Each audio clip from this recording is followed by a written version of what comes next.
Time Variance Authority. It's a big fat lie. I'm sure of it.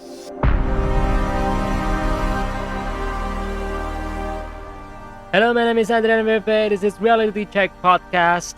Today I want to talk about Loki, specifically the Time Variance Authority, since everybody already talking about all the details and whatnot. I'm left with only a few things to say.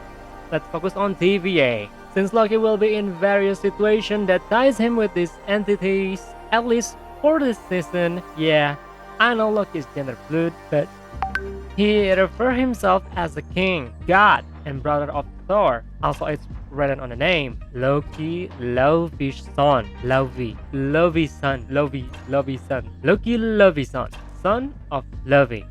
Duh. Miss Minute. It's a mascot, a propaganda machine.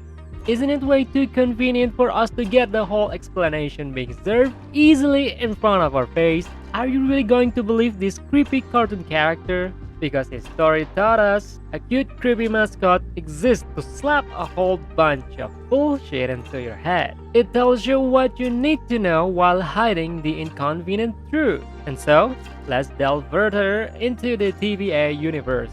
I got 3 points of information for you. Let's start. Part 1. Cool retro futuristic technology. First, I would give a huge praise on the art department to come up with this theme. The TVA is basically like the Jetsons' alternate future. The consistency feels great through the wardrobe, working environment, architecture, furniture, and the shape of their technology itself. The only things that feels a little bit out of place is the Hunters or the Minutemen, but that doesn't really disrupt the immersion, so it's okay. Even though they might be the most powerful entity yet to be introduced into the MCU, they look pretty simple and classic. Having the access into various timelines in the future, they could be in a shape that is unimaginable for us. But for our comfort and convenience, they are in a shape of a retro version of our future, or their future. Something that is new, yet imaginative, at least an idea that already coming up from the 60s or 70s, and it feels great. It feels far, yet near and pleasing to the eye. That's why it works. Graphic Design Basic 101. Part 2. A different space and time. No magic works in TVA, not even the Infinity Stones.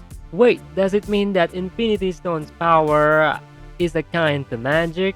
The TVA exists outside of time and space, so their power is kind of useless there. Not really sure if it automatically means magic. In the comic, they refer to this space as the null time zone.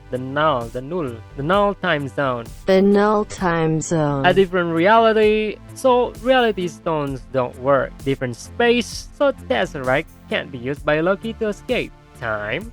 Obviously not. But power and soul? This means TVA is created solely by the power of the Time Lord, so you have no power here. And basically, all of these people either have no soul or given different form of spiritual source to live. No Mind Stone though. Does that mean something?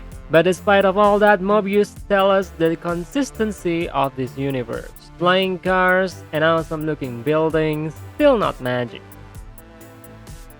They probably can use flash disc, but instead sticking to a cassette tape.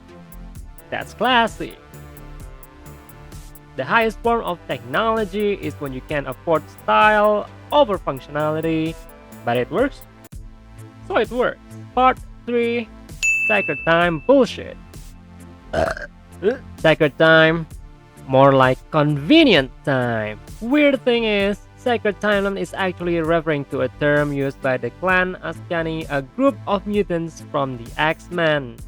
Is this a part of how the MCU will introduce X-Men later? Who knows? But then again, in Loki, the Sacred Timeline is introduced by a weird-looking mascot, Miss Minute. And like I said before, goofy-looking character like this is always used as a propaganda machine. Story writing basic. It's a huge flag when a piece of information is being laid easily in front of us. it's probably going to be something else in the future. That's how we create a twist. We're still yet to know what kind of twist we're getting. Leave a comment if you know something. And I'm sure something bad is going to happen. Why? Because the title of the next Doctor Strange movie is Multiverse of Madness. At some point in the story, shit gonna hit the fan, and multiverse is unavoidable.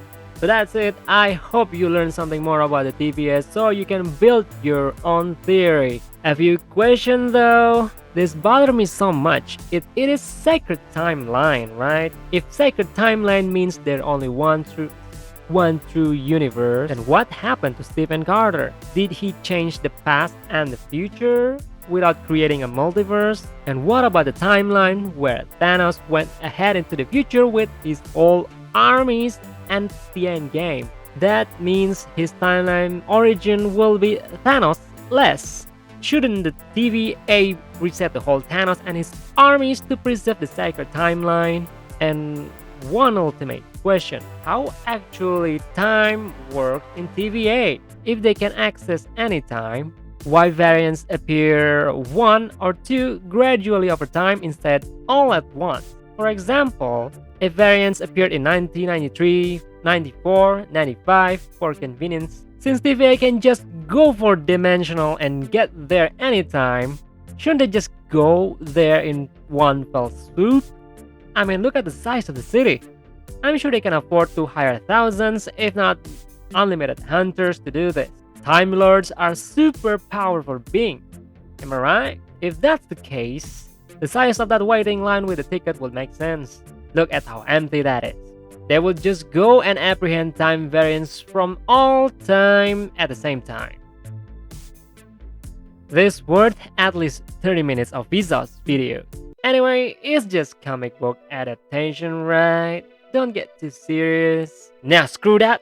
I don't need sleep. I need answers. Well, that's it for today. Thank you for watching. My name is Adrian Bebe. See you again later. Have a good day.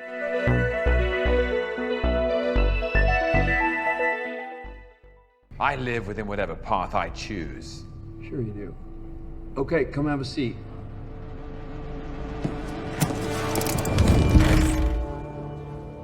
I told you time moves differently in the TVA.